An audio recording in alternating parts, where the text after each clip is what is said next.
Okay.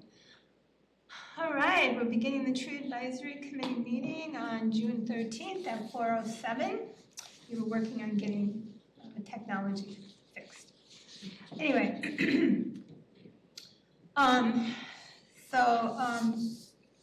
call to order.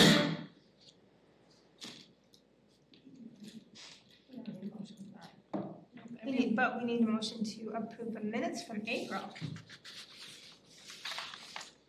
Are there any recommendations for changes?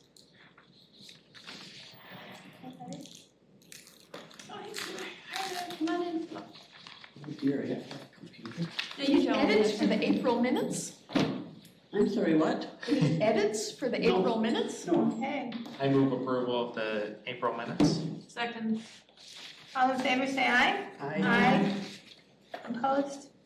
All right, so the minutes from April 11th are approved. Why are we doing this? There are no public appearances this evening. It's just to look at the packet.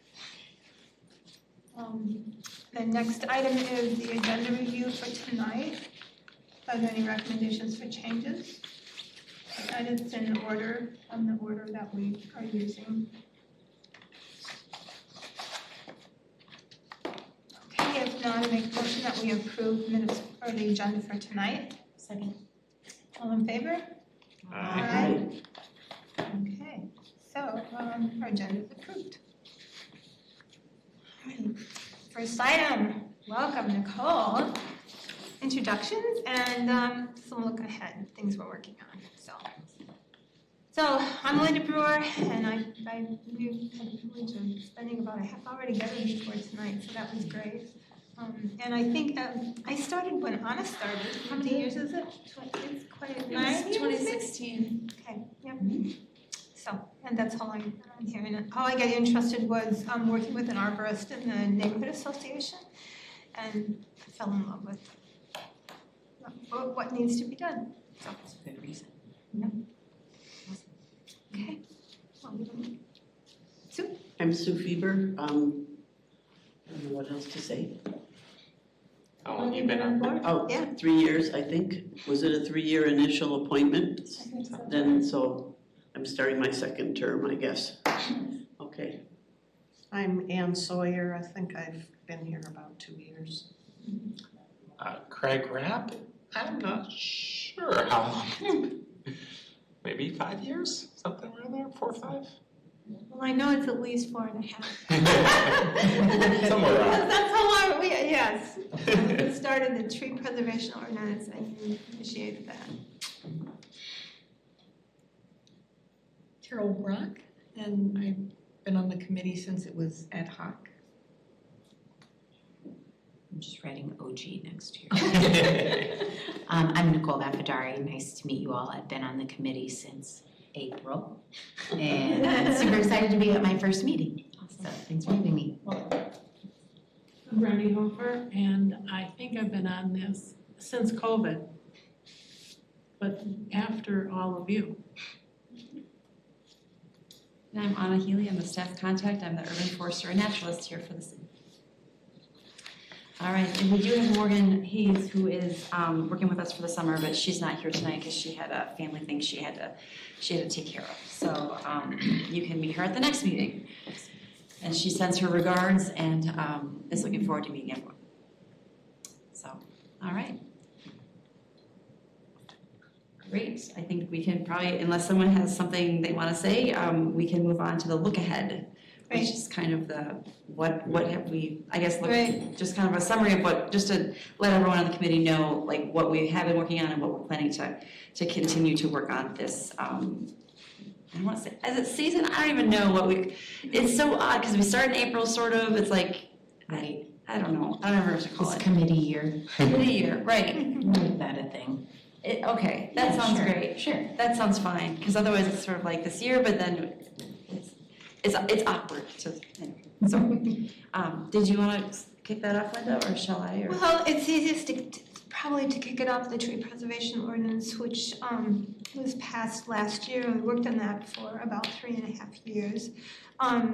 We learned a lot through that whole process, and I think there are still things that we learned and worked and discussed and talked about that we'd like to see expanded as, policies and practices with the city in terms of preservation, maintenance, and plantings is already underway pretty much, except we like to have, I think, have the resources to for new plantings for the first few years until they're well established in terms of watering, nutrition, and some other things, which we do some of that. I mean, we do some of that, it's just that the budget is pretty slim. So we've talked a lot lately about working with the Parks Commission on having some concern for tree damage with cars bumping into trees and barks and driving across routes or parking on the routes, critical route systems. So we have some, actually we're talking a little bit about that tonight. We always talk about education and outreach, and I think maybe that's something we could put on the agenda for next time. I know I've been hearing some ideas on that. We had the McGaw Park. There's an area of woodlot there where we have not been able to remove the invasives because they had some contention about removing the invasives because it was a barrier for the neighbors. But now there's been, that's been like, how many years? 5 years, 5.5 years ago? No, 4. It was quite a while since Yeah, that ordinance or the. We've had it resolution. here. But that's one of our goals is to finish that project. Because was the concern that there wasn't budget to replace them with non-invasives?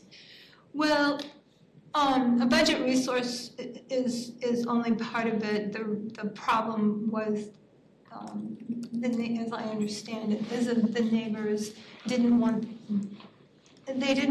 so it's their backyards bump up into the park, and it provides them a visual barrier from the park and privacy.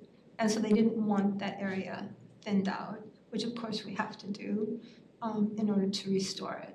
Yeah. So it's so overgrown now that it doesn't support our ecosystem there. Yeah. There's very little life in it. The background for it as well is that there was a resolution passed 5-ish years ago that stopped any plan, any forestry plan from making any changes there without express approval from the council, which is unique amongst parks in Fitchburg as far as I'm aware, and also causes this problem where invasives or other things can't be addressed because that would still be work that we would need the council's approval for. There's dead ash trees in there we can't remove, there's a lot of work. Has that been brought to council and just not approved? So our plan was to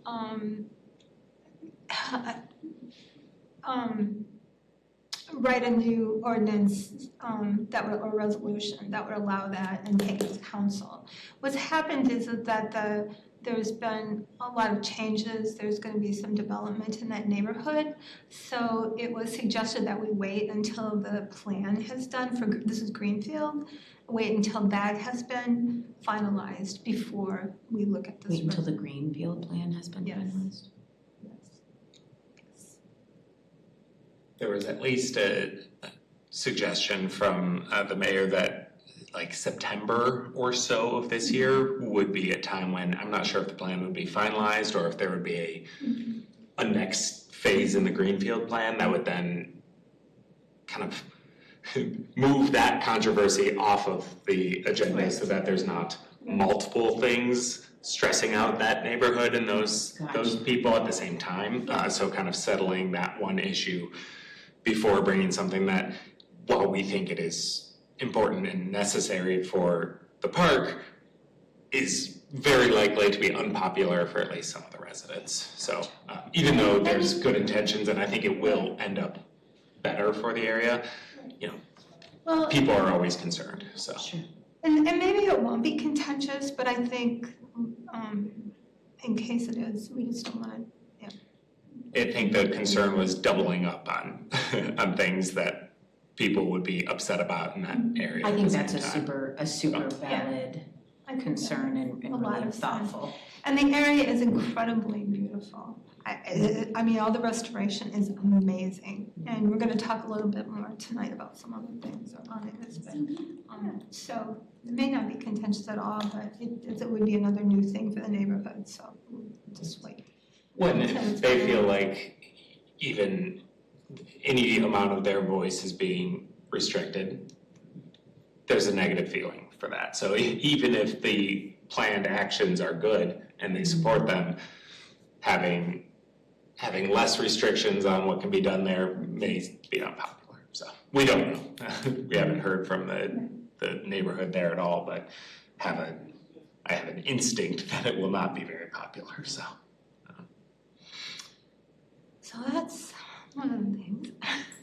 Can I add to that? Of course, Okay. absolutely, please do. So two things that are sort of on the agenda looking forward is the Inflation Reduction Act grant that we wrote. I submitted to DNR in the last week in May, so they were due June 3rd.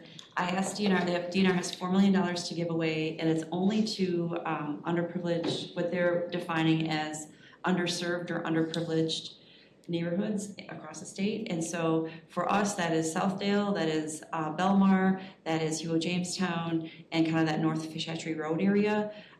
So I wrote a grant to do some urban forestry work in those 4 neighborhoods, and it's kind of it's a comprehensive grant, involving building capacity within our staff to be able to better serve those neighborhoods, and also building capacity within those neighborhoods to be a little bit more empowered to have some voice about what's going on urban forestry-wise in those neighborhoods. So it'll be interesting to see if we get funded or not. I don't know. It was $170,000 over 3 years. So it would be a significant amount of money, a significant amount of effort that we put into that area.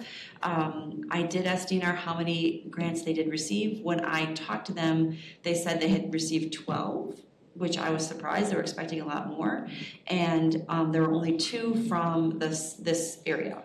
So part of that's because both Madison and Milwaukee went right to the feds for IRA grant purposes. We were not able to do that because those projects were multi-million-dollar projects. So they did not pull from this funding. They went right to the Forest Service, right to the federal agency. So our 2 biggest players, were our 2 biggest competitors for that money had, received funding directly from the federal government. So we'll see how we stack up. I don't know. I'm very hopeful that we get at least a portion, if not all of that What grant. did you say the amount is? $170,000. So we'll see. So that's one of the look-ahead things. I guess we'll find out in August. What are the main, are there any, I know it's like planting trees or whatever, but can you kind of bullet point, what are the key goals or points that you wanted to accomplish that's lacking? Survey. So for example, tree survey in Southdale Park and the other parks in that area, Southdale Park, all of the parks that are included in those census blocks. So it's Southdale Park, Hugo Jamestown, Western Hills, Pine Ridge, I believe, part of the Dolly Conservancy, Belmar Park. I think that's all. So actually doing a tree survey of all those parks, which we've never done before, determining, making forest management plans for those parks, which we've never done. On the city side, we should mark the boundaries so we know what's ours and not, which we've never done before, and it's hard to tell. And then actually implementing some preemptive maintenance, because a lot of those trees need care that they've never gotten. And also making a plan to get to our 30% canopy goal in those areas and planting trees accordingly. And all of that is coupled with both staff development on our end. There's quite a bit of money there for staff training because we have no certified arborists on staff except for myself. And trying to build capacity on our end to be able to do that work long term, and also a lot of neighborhood outreach. There's money in there for neighborhood outreach, so we're not just saying, oh, don't you want, for example, a fruit orchard? Everyone says that, put some apple trees in Southdale Park. Well, let's talk to people to see what they'd like. Maybe they don't want apple trees, maybe they want something different. We don't really know unless we do the outreach. So there's a fairly intense community engagement outreach portion of that grant, to really engage with the people who live in these areas and kind of try and understand from their perspective what they'd like to get from the urban tree canopy in those parks and in those terraces. So tree planting is probably the least amount. I think it's the least. It's the kind of icing on the cake, so to speak. And I think I forget how the budget breaks down because I kept changing it, but I think of that 170,000, I think less than 20 of it's for actual trees. So. And how many years did you say? Three. And the final version of that grant application, was that something that went to the council? I'm just wanting to make sure if anybody wanted to see all the details for that, they would go to the most recent common council packet? It went to council the last week We voted on it in April 11th, yeah. so. And it went to council, and then I made your changes. It also went to Healthy Neighborhoods, I made changes from them. It went to Park Commission, I made changes from them. And it went to council, I forget the date of the council meeting. It might have been the second one in May. It might have I been. wasn't at that one, and I don't remember voting on this. Yeah, it might have I been, think it was that one. yeah. So, I just wanted, if anybody, we discussed it fairly detailed at the April meeting, so I'm not sure that anybody here needs the full background, but and I can give it place to to people. go for. Yeah, so it is online in that council packet. I believe it's, and I can, if anyone wants to, I can email it to you, or I can email you what I submitted to DNR as well. And I also ran it by DNR twice, and I got two different tiers of feedback from them that was more, technical, like say this way, make sure you include this detail. So that was Kind of helpful though. that was really nice. It's also good news if that's what they're focusing on Right. rather than. The content of Yeah. the application is bad. Yeah. Like it was Right. details, yeah. Yeah, it was like, That's can you great. tell us what size of trees you're gonna plant? I'm like, Sure. what communities would see this like as a referral in the referral process? Or any additional communities other than what you've already listed? I was like, I don't think so, but maybe plan, I don't know. So anyway, so it was just good it was really nice. So anyway, I really am hopeful, but I'm trying not to think about it because I don't really, at this point we have no control. So we'll see. It's pretty exciting. Yeah. So we find out in August. That's Yep. what we said, right? And then I did hear from DNR, again, they do have their typical grant funding available, and they said and one thing that we do not have that this committee has worked on for a long time has been an urban forestry management plan, and they said, you should really put in for it. So, and I've written the grant for the most part, but I hadn't submitted it until they open that grant period, and I'm not sure when they'll do that.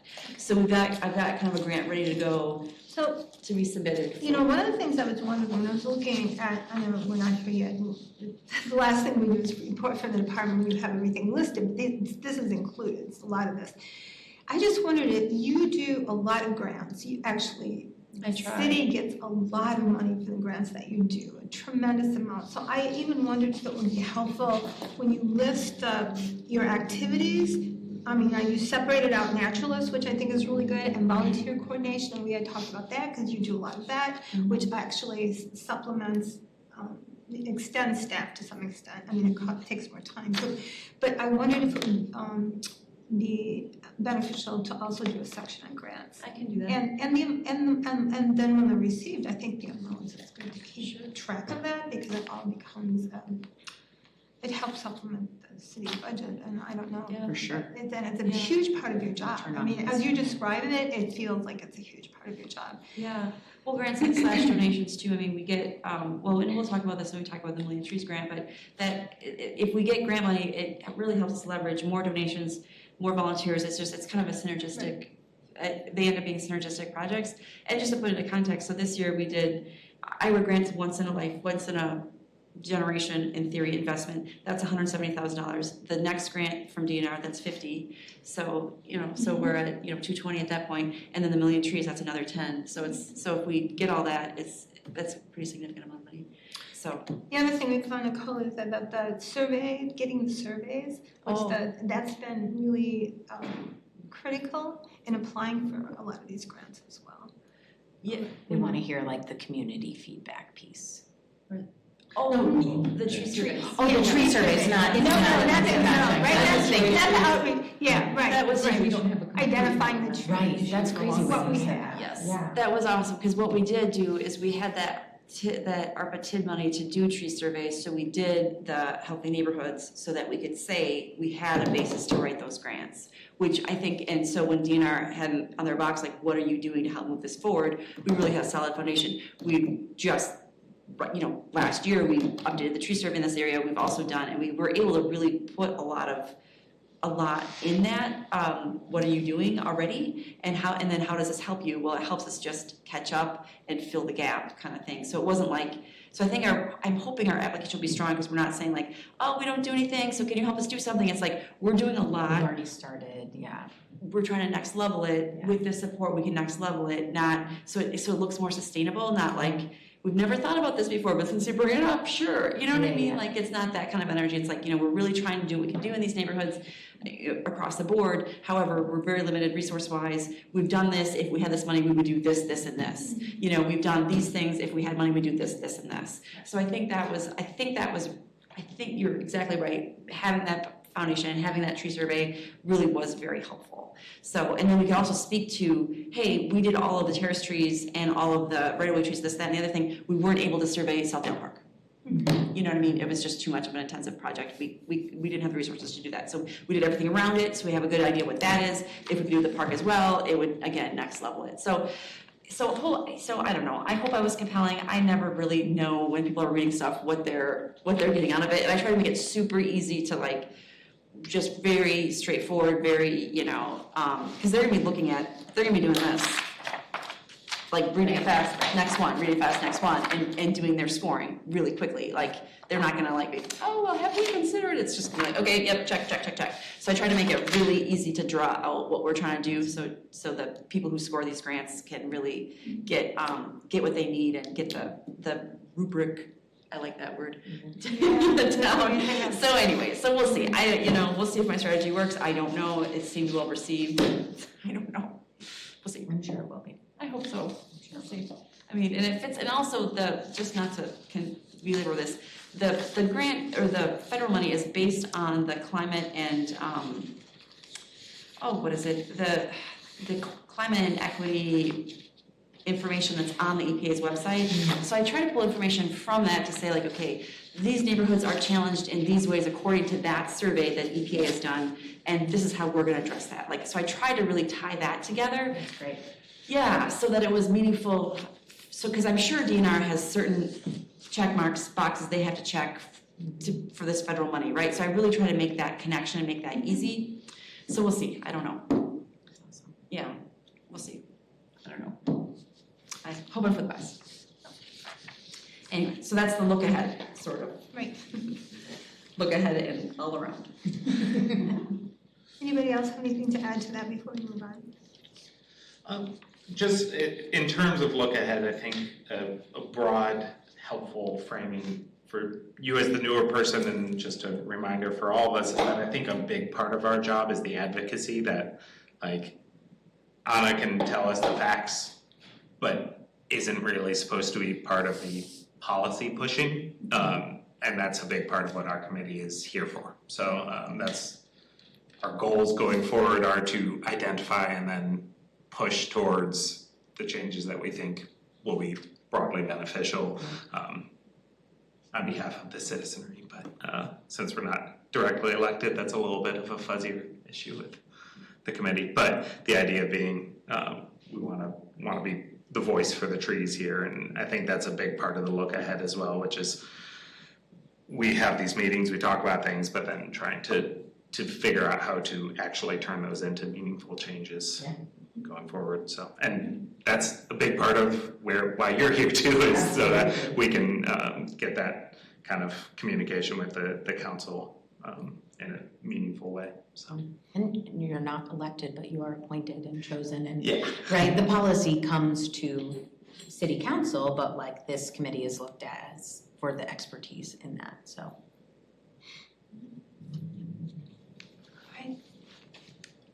Thank you. Okay, next item on the agenda is no parking pollinators. No parking pollinators. Oh, geez, No that's parking. that was supposed to be Dan. I Yeah. apologize. I was trying to figure out what that was. Yeah.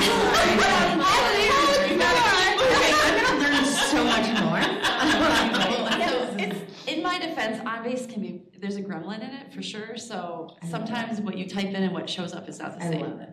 You do love home base? I just love guessing what's on. Oh, okay. It's a fresh. Okay, yes, okay, perfect. Pollinators don't park here. No, exactly, like no pollinator parking. So if we go down, so Morgan was awesome. So this is, and she's the one that came up with this, so there's the minutes, and this should be the next thing in the packet. Yeah. Awesome. So anyway, so this is, so what this whole thing is about is when the ARPA TID closure happened, I want to say that was 3 years ago. Has it been that long? It's been a while. So in that whole process, there was $10,000 set aside to turn turf grass, and I think the idea was in medians, turn turf grass that were mowing in medians into pollinator-friendly plantings that didn't have to be mowed. Right? So it's a great idea, but the thing about the medians is they're not super friendly to pollinators because you've got cars going by on both sides. So the thought was maybe if we put this project in an area that had more habitat for pollinators, more than just the plants we're putting in, and also took turf out of the mowing rotation, or I don't know, the mowing schedule, let's just say it that way. The mowing schedule, that might accomplish the, no, you're fine. That might accomplish the same goal. So I met with, so I met with Linda and Sue Easterday, who's the Park Commission chair at McGaw Park, with Morgan and myself did, and we talked about taking the area in McGaw Park that is between the driveway and the multi-use path, and removing the turf and putting in, and there's a lot of trees there, which is awesome. Right. So, and then there's a field on the other side of the recreation. Where are the pickleball courts in this? So the pickleball courts, yeah, we should have had it outside. So the pickleball courts are, the access road goes to the parking lot. The pickleball courts would be to, Here? Yes. Okay, Yes, I'm following. yes. So the idea was, as you're driving up the driveway in McGaw Park, on the right-hand side is the crossings, and they have beautiful stormwater facilities that they manage very well with lots of native pollinators, lots of native plants. There's lots of pollinators in there. They do a great job of managing that. We have McGaw Park, which we're trying to manage for the same thing. And then the idea was if we turn that strip, I don't even know what to call that. I'm not sure if it's a terrace or the strip of turf basically between the driveway and the multi-use path. It does have some trees in it, which is awesome, but the idea was, well, if we can take that turf out and put in native plants and shrubs, then the pollinators would come from, the crossing stormwater facility, our, McGaw Park or wherever, and they'd have a shot of surviving, and the traffic on that driveway road is not such that you're gonna be smacking butterflies nonstop.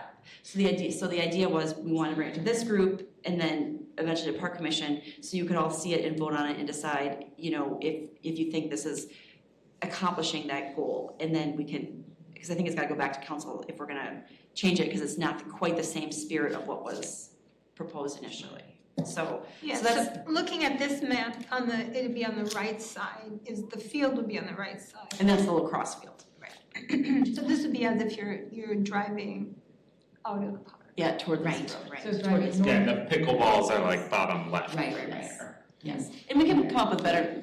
Morgan did this, she did a nice job, but this was kind of last minute, because we went with you guys in the morning, and we had to have this done by that noon on that day to get it into the packet, so it was a little bit of a rush job. She did awesome. Yes, so these are the shrubs that you're recommending in this area. Yes, and it's one of those things where $10,000 gets us a fair bit, but if we did get the whole thing done, we could phase it and go all the way to Lacey Road.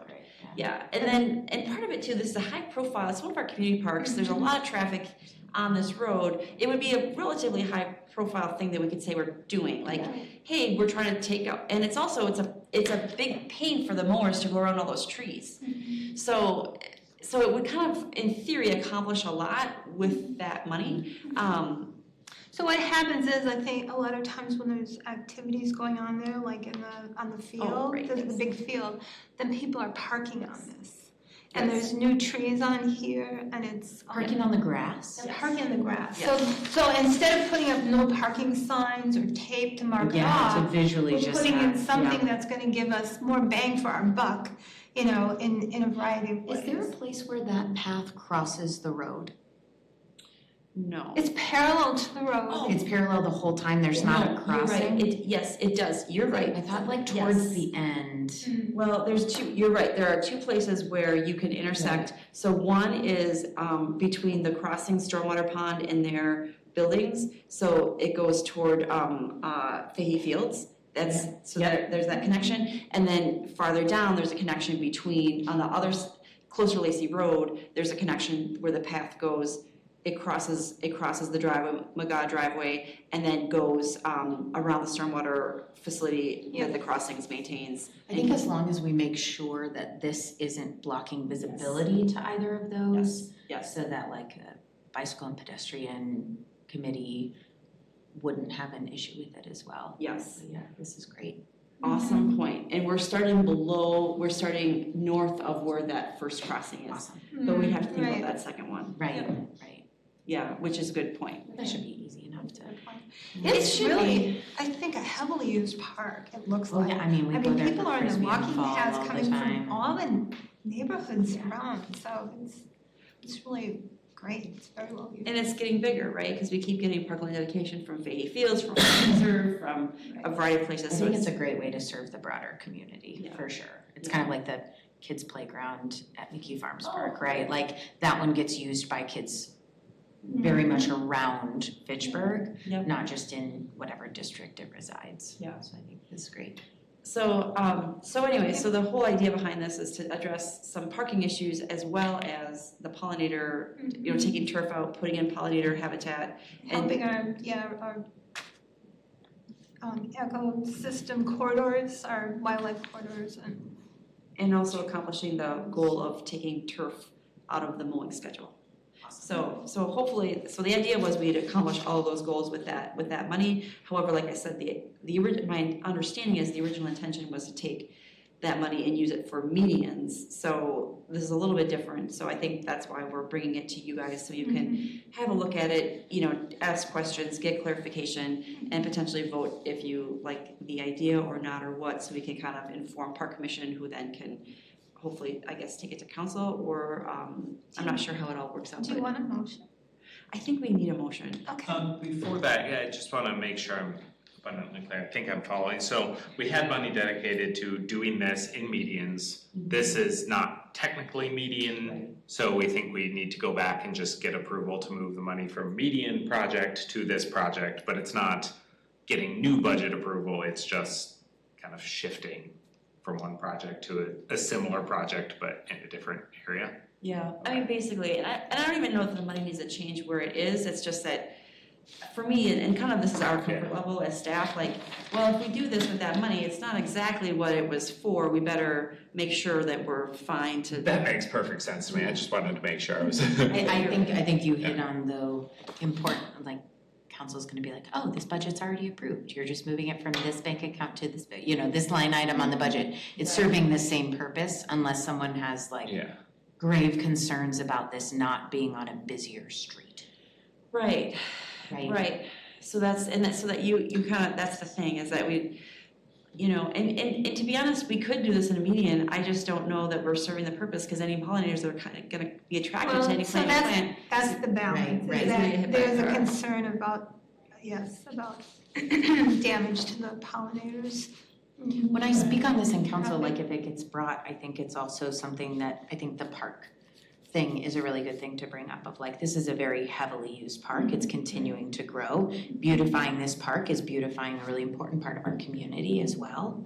And if it increases actual pollinators because it's in a better spot, then it serves multiple purposes. And it's part of our wildlife corridor, which I just think is significant. So there's a big field, and then the field goes into the oak savanna, which is, and I think that's what she's listed here, some of the wildflowers and the grasses and sedges in that area. Yeah. So it makes a lot of sense from that. And this does take turf off the mowing schedule, which was part of the point of the original money. So we'll see. I don't know I honestly don't know if this is going to accomplish what everyone wants it to or not, but I appreciate you guys, being willing to discuss it and take a look at it and kind of think about, the application of that money in spirit, but in a different location, basically, that potentially might be more Hello. Sorry, my daughter's coming to join me. That's all right. Hi there, sweetie. Come on in. Have a seat. Yeah. We don't have Just- It's okay. You can sit at, you can You sit can sit at the table if you want. if you'd like Youngest to. member of city government. That's right, that's right. Yeah. Honorary. That's great. So do we need a motion then for approving this to send on to the council or send on to other committees? What's Send on to Park Commission. Okay, then I move we approve this to send it on to the park commission. A second? All in favor? Aye. Opposed? Motion passes. This is a good list for me of things that I should plant in my yard too, so as a side. Right, and I think too, I mean, we have had a lot of success with all of these things, and so, and you can see most of this stuff, which actually Sue gave us, but is in the prairie that's at the entrance. So it's kind of an extension of that prairie, and it's, yeah, so it's, you know, I think it would be it's in theory a nice synergistic project if we can, get, if it's appropriate, and if it's not, that's fine, we could probably still do it, but just, we'd have to budget for it in our operating, so, So- anyway. When it gets onto the Parks Commission agenda, who needs to be there? You know, I can be there, but Sue is the chair and she's Right. pretty familiar with this, so. Right. So good question, I guess. It seems like it's fine with just you and Sue, but if you feel otherwise, then I'll let you know. definitely let us all know. Sounds good. All right, okay. All right. Moving on. Thank you for the discussion. Yeah, thanks for entertaining that. It's kind of an exciting project, I think it would be Oh, I'm a in the good wrong thing to thing, do. aren't I? Need that. Okay, there we are. Million Trees Grant Report. Yeah, so we did get a grant from Alliant Energy to plant, to be part of the Million Trees program. And their Million Trees program is basically in their service area, they want to plant 1 million trees before, I want to say 2025, but it might be a longer time than that. So we did apply for that money, we did get $5,000 to plant trees, and the stipulations of the grant is it has to be trees that are containerized, that can't be balled and burlapped, which is fine, and they have to be planted on public property by volunteers.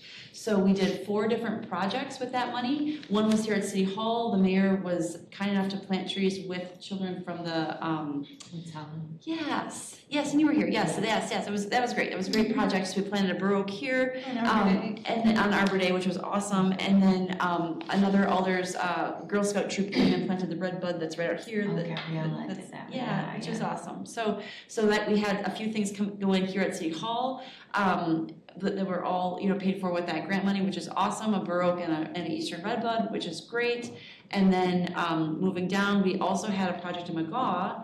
I think that's the next one. Okay. Yeah, so in McGaw, this was a pretty extensive project. So in McGaw, we did, we used some of that grant money to buy shrubs, and then we had a nursery there where trees needed to be dug and moved, so we used volunteers to do that. We had 2 different volunteer days. One was with Wisconsin DNR.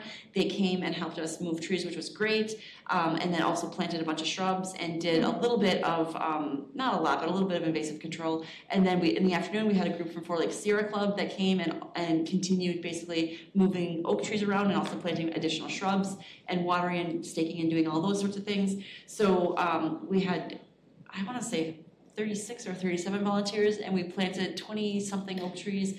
We also then had a donation of 10 additional oak trees from one of our contractors, and they also planted those in McGaw Park, and this is the area where we are allowed to work in. So we are, so this was a pretty extensive project where we got, you know, native trees and shrubs in this area that previously had been, it had been cleared of invasives previously, but we were still working on getting everything moved around where we wanted it to. So this was a pretty Wow. So the blue dot is grant trees and the red dots are donated trees. Yeah, so all of that was, so there was no operating funds spent on this project, And this is other from, than city time, obviously. So I'm showing this to you because this is the grant report we sent to the Million Trees because they needed photos and they needed, you know, to know where the trees were planted. So, and I wanted to show them that, hey, this was a synergistic project. We just didn't take your money and buy some trees and throw them on the ground. Like we kind of use it to leverage, bigger projects and to get a lot of volunteers involved and kind of make it more. This was actually for Earth Day. We did this, so this was on, I think it was April 20th we did this, or 19th or something like that. So anyway, so this was, so that was the McGaw project. And then we also had a continuation. We have a pretty robust project going on in Chicory Meadows Park. We actually got an award for it 2 years ago, I think, from the International Society of Arboriculture. We got a Gold Leaf Award for it. And they wanted to do additional tree planting there, so we used this grant money to do that. And I think, I'm not sure if that, yeah. What That, do you McGaw? I don't think I. Yeah, so I don't think the Chicory Meadows one Right. got put into the packet, but we did, yeah, which is fine. But we got, we have a similar kind of a situation for Chicory Meadows. That was fewer trees. It was mostly shrubs, and I'm gonna mess the number up, so I'm not gonna say. But it was, They're along the path. they were along the path, yep. So, which again, and since this is a lot of energy, they want energy savings, so that makes the path more useful for bicyclists, et cetera, et cetera. So it was, so that was a great project, and then we used it to pay for one of your Rose Commons trees too. So anyway, so anyway, I just want to share with you some of the grant reporting that we did. It's a really important part of our program is, writing these grants, pulling in basically making external partnerships, because now, and we really do try to do a good job with our grant reporting so that if Alliant Energy is going to pull out a project to say like, look what we did, if they pull out ours, all the better for us, you know what I mean? And since we're close and accessible, that often happens. The same with DNR, to be honest, like they're just up Fish Hatchery Road. So if anyone's gonna get their IRA grant looked at, it's gonna be us. And if they ever trot out the politicians or whomever to see it, to see where that money went, it's gonna be here. So, and I'm well aware of that. So at any rate. And just as we said, McGaw Park is heavily used, Chicory Meadows is heavily It used, is, and it yeah. has a bike path going through the whole thing. And Rose Common is tiny, but it's also heavily used, so. Yeah. Can I ask a logistic question about Yes. the Alliant grant, which is just like how, did we request approval for these specific projects and now if we wanted more, we'd have to reapply for new grants, or was it part of a broader grant application? So this was our first step in. So this was our first project with them. They did send me an email that if we wanted to apply for more money, we could. So, it's hard to get volunteers obviously organized, so it's not like we can just apply all the time, but I was curious if this was the end of this deal or if it's something that we could eyeball for future things. We can eyeball for future. And they require a volunteer committee, which we had Linda served on, Sue served on, and then some other members of Park Commission and a member of a very active member of the Chicory Meadows served on. So I think we have the framework to continue to leverage to get this money. And I think, as long as and for them, they want to get trees planted, and they want to get trees planted on public property, and they have boxes to check. And I'm hoping that we sort of were able to give them boxes to check in a real positive way. And I want to make it clear to them too, like, hey, like I've said a couple times, like we are using your grant money to buy trees, but we also then are using that to leverage future, donations and things of that nature too. Mm-hmm. So because we had quite a few donated trees this spring. I'm gonna mess. It's the same idea as a matching donation, right? Where if you have a match, then suddenly you get more people to donate because they're feeling like they have a bigger impact. So. Exactly, and there was no match required for this, but I did want to show them because in the reporting they did ask, "Did you match?" It's like, well, we actually did, and the match was actually greater than about the same as the grant. So hopefully they're feeling good about it. So we'll see. Excellent.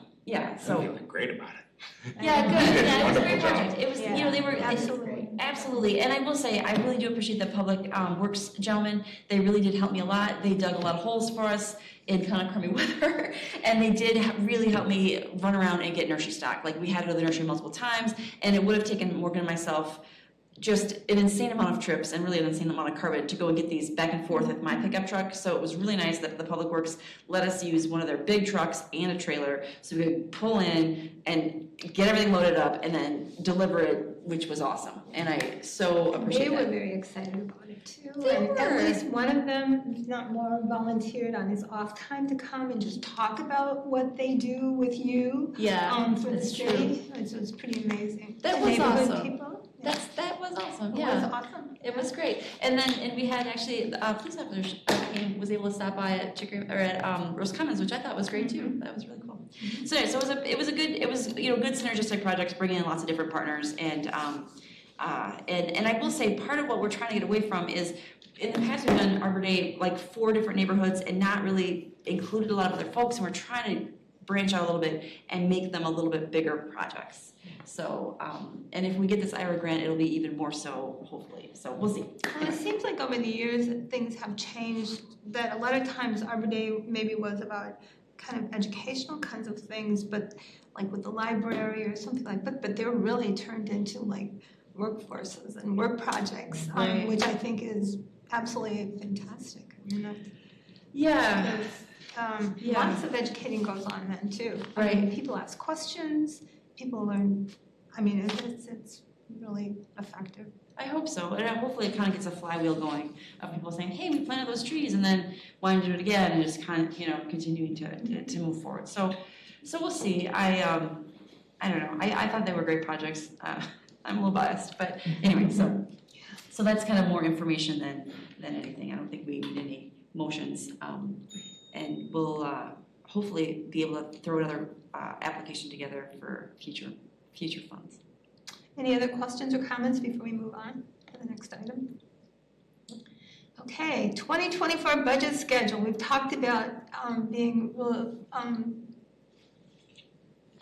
not having a lot of resources for all the things that the city forester has on the table. So, and I know when Scott was here talking about the open space plan and talking about changes over the years, the parks property the city owns has expanded with development, has greatly expanded, but the staffing has not. So there's operational and then there's also resources. Yeah. And so I think I need to talk to Scott again, but the city is also doing strategic planning right now. So the whole notion of like parks having no staff and having to ask public works all the time, and it's not super smooth, and it can be kind of somewhat inefficient. I think they do what they can, but they're very stretched. Mm-hmm. And parks is not, they have the public works guys that help us out with parks and forestry. They have a lot of things going on. They really are pulled in a lot of different directions, and I think they really do a phenomenal job, all things considered. However, there's only so many, it's. They do all the mowing, is that correct? Oh, yeah. Those three? Yeah. On top of everything else and then working with you. Right, yeah. So I think the analogy I always use, which maybe is good, maybe is bad, is like, we're trying to fit 10 gallons of water in a 5-gallon bucket, and it doesn't really work. So we need a bigger bucket. That's supposed to be a joke, but anyway. But at any rate, so I guess what I'm hoping to do is I will put together the rationale to add to that staff, potentially and we really do, we're at the point too where we have been planting trees like maniacs. We've been planting between 300 and 400 trees every year for the last, decade or so almost. So, which is great from a tree canopy standpoint. However, we really do need to care for those trees in a really professional way. And I think, like I said, Public Works does awesome, but they're stretched really thin, and we do need a certified arborist at some point to start really doing a lot of the work that needs to be done to maintain those trees and keep them in the landscape in the long term, so we can really reap the investment the city's put into those trees, into planting those trees. So at any rate, I'm in a long-winded way of trying to say, I'm hopefully to put together the justification to hire an arborist / park maintenance worker that has, tree work in their position description. So that doesn't go in the CIP, right? That goes in the operating budget? Right. If you're quoting dates that are in the fall, I think that's the operating budget, and I think CIP is in the summer. Yes. So I think if there is anything that this committee is referring in the CIP, I would love to just kind of hear thoughts. It doesn't have to be now, it can be later as follow-ups, but if there is anything in the capital improvement plan, I don't know how trees are looked at from a financial perspective, if those can be amortized and therefore considered a capital expense. Well, you bring up a good point, because trees were in the CIP until 2016, and then they were changed to operating. Really? Yeah, and I don't know why. So I don't know The accounting wisdom. I mean, don't regarding It that. feels like an investment I that you should know. be able to amortize and or depreciate. I don't know, I'm Technically- using finance words and there's a finance person here, so I'm getting really self-conscious. But it feels like there should be a You're way more involved with that side of it. to just be like, hey, this is. Technically, it should be part of our infrastructure. Right, Identified as part of right, our which is, infrastructure is part of the CIP. Yeah. So I guess that's kind of just like my biggest question of like, I would expect tree spend to actually be in the CIP. And it used to be that way. I can ask the mayor and Chad and see if like Yeah. any of them know why it It got changed. moved out of the CIP. And whether or Yeah, I not it don't can know. be shifted back or should be shifted back. Right. Because the CIP. Yeah. Sorry. City. capital improvement. Capital improvement plan, thank you, I was like, what's the C? So the one thing I will say about having trees in CIP, which would be a positive thing, is that CIP is not, so operating budget you spend or not, right? You get it for a year, and so if you have a really crummy year to plant trees, let's say last year, I mean, I didn't even think about that. you know, just you, have to spend have it to do anyway, because right, and we didn't have staff to water trees.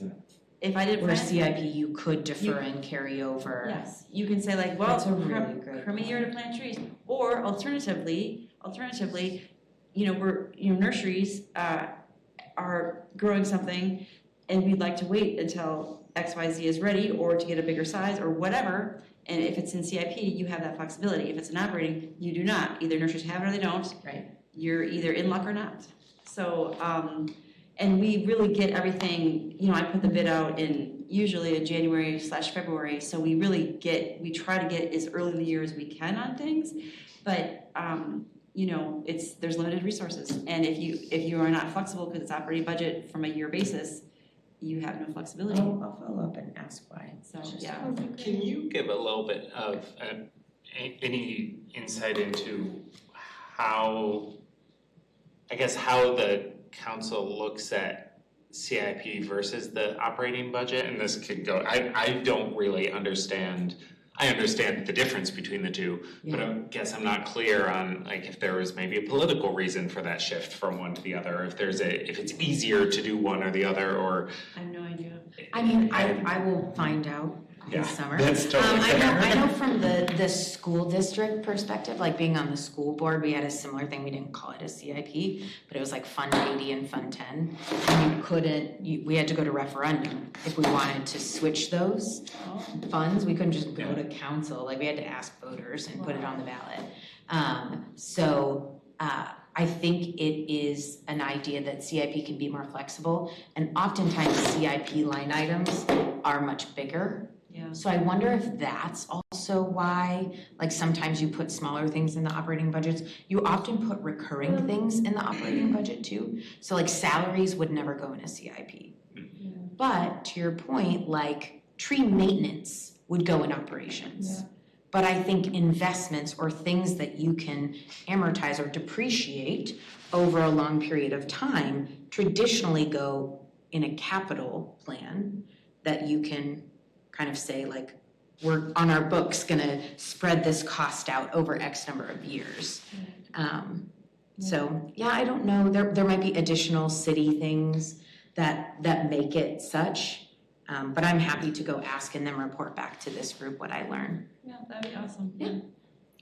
Yeah, in my mind, it seems like it might be kind of easier to get annual plantings into more of a CIP and then maintenance, like, I don't know, two separate places means that people who are concerned about budget levels might be a little bit less concerned about how, inflation of those two areas if they're in two separate places where, I think we aren't spending enough, but anybody who thinks we're spending too much already, it's maybe spreading them out could be Cause like beneficial. park equipment goes in the CIP, Yeah, absolutely. right? Yeah. So it's, I'm sure there's some reasoning, but I would love to If understand it it used more. to be in one, it seems like it at least is flexible enough. Yeah, that yeah, it yeah. could go Yeah, either way, exactly. so. And just to give a little context, most of the money we've been, not most, I don't have the breakdown in front of me, but by far and away, we are spending developer deposits over operating funds on trees. So, our last tree Say planting. that again, you're getting new development to pay for trees more than an operating expense line item. Okay, yeah, trying to. So we planted, It was Which is 328 trees we planted this spring, including all of the grant trees. So I think it was 262 we planted on terraces, and I want to say 230 of that was in new development paid for by developers, and 30 trees were paid for by operating. That's great. So it's a different, so it's, and part of that is just, there's only so much, there's only so, I can only manage such big of a project. So we could be planting more, there's ash trees we could be replacing, that kind of thing, but it gets a little bit limited. So anyway, that's maybe more of a long story, longer than we need, but it'll be more of an issue moving forward is what I'm trying to say. Because right now we're planting so many trees in new developments that's paid for with developer deposits. Same with grants too. You don't get staff to help plant trees typically. Well, we have with grant money, but yeah, you're right though, like the grants that we do. Oftentimes it doesn't cover like sometimes the whole thing, like the police station is applying for a grant that covers 50%, then 30%, then 30%, like over 3 years. So the city still has to fund some of but it's still super helpful. Right. So. Yeah, no, exactly. You're exactly right. And often what's not covered is the staff time to get it together. For sure. And that's the problem, is that your time is spread too thin. Yeah. And then relying on the public works maintenance staff gets really difficult because they have so many other things. For sure. And they're awesome. Like, I'm not trying to think, they're awesome. Oh, no. No, but they only have so I many think hours. It's the bucket thing again. It's the Right. it's a couple of things. I mean, it's that our park system has grown. Our city has grown a lot. Our terrace trees has grown a lot. Everything has grown, but not the staff. And I know we're trying to do that with the upcoming referendum that we're considering, right? So there, I can look and see too. I don't know that I remembered seeing any. It's the third. So depending on what level, it's the very third level has an extra park maintenance program in it.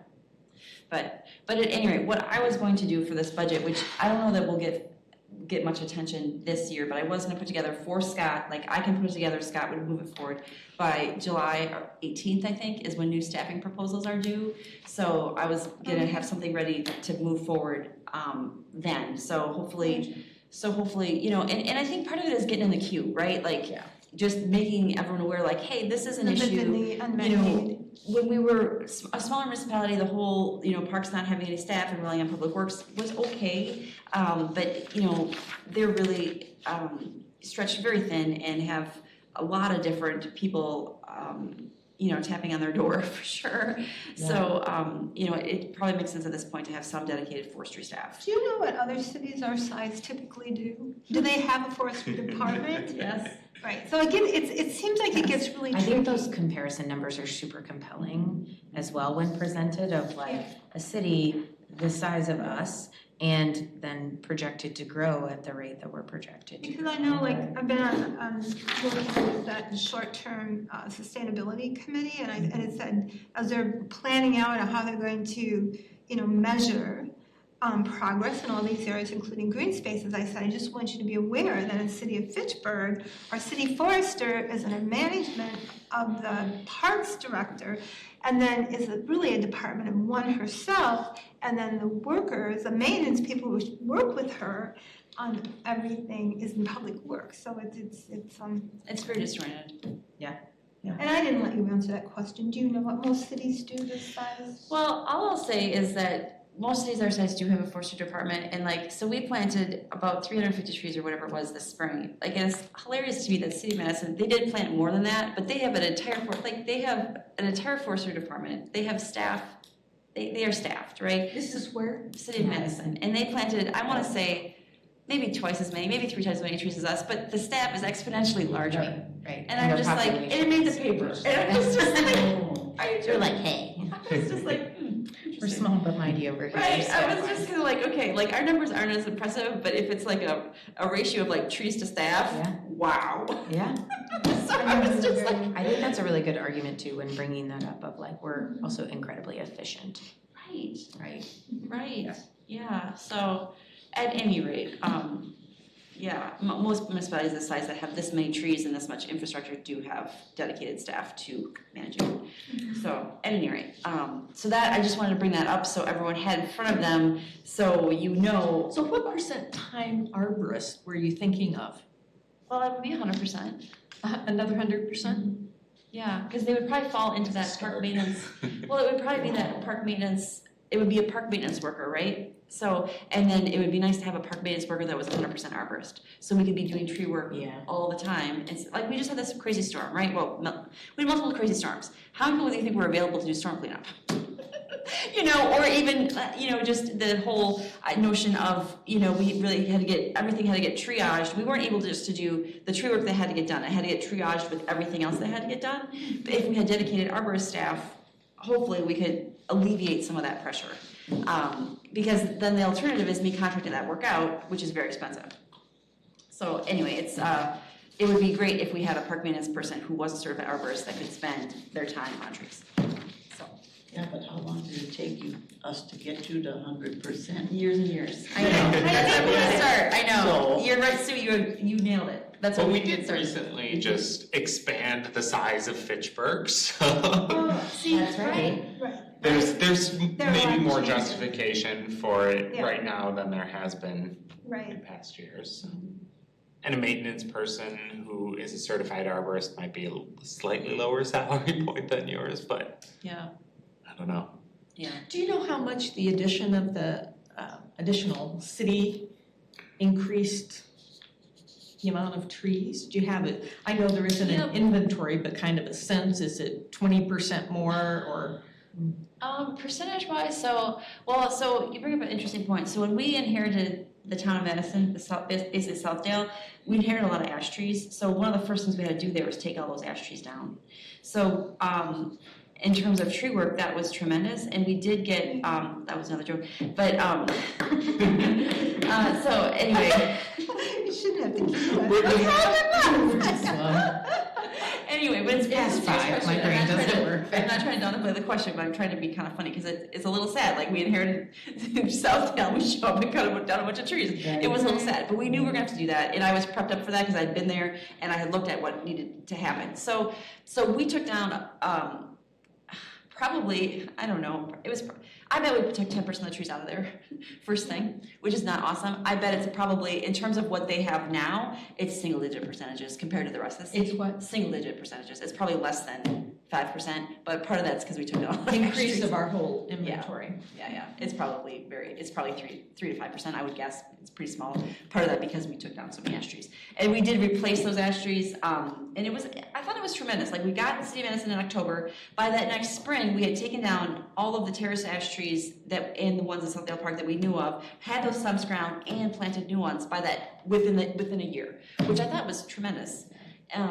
Not everyone sees it that way, but I thought that was a really fantastic effort. But at any rate, so and in Southdale Park, there are a lot of trees that, you know, we just need to do an inventory in there and figure out what's going on in terms of health, safety, et cetera, because there's not been a lot of maintenance done in there. So anyway, I don't know, hopefully that answers your question. It's probably single-digit percentages, but what we got needed a lot of help, if that makes sense. Let's make sure this budget is back on the agenda for next time too, so we can maybe follow up. Yeah, no, for sure, and so if just, there's anything that we need to do before then. okay. I just wanted to provide you guys with a schedule. It came out in Right. May, I believe. I just wanted to give you guys a schedule so you know, like, this is when the hearings are, this is when everything is happening. So if you've got anything you would like to see in the budget or any kind of pivot points, these are the dates. And it's Right, so, I mean, I know this is the next agenda item, but it kind of fits in right now, is that we need to reschedule the meeting that we lost in May. So I'm wondering if it's more valuable to do that I'm wondering when it's most valuable to do that.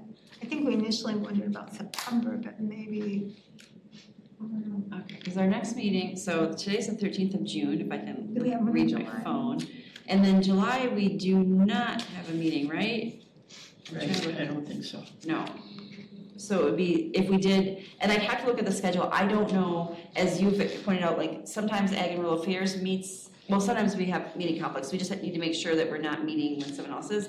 But that second Thursday in July is the 11th of July. I don't know if that's, that would fit in with budget stuff, because that would be before the July 18th deadline. Oh, that's a question for the committee. Yeah, I mean, and should we meet in July or not meet in September?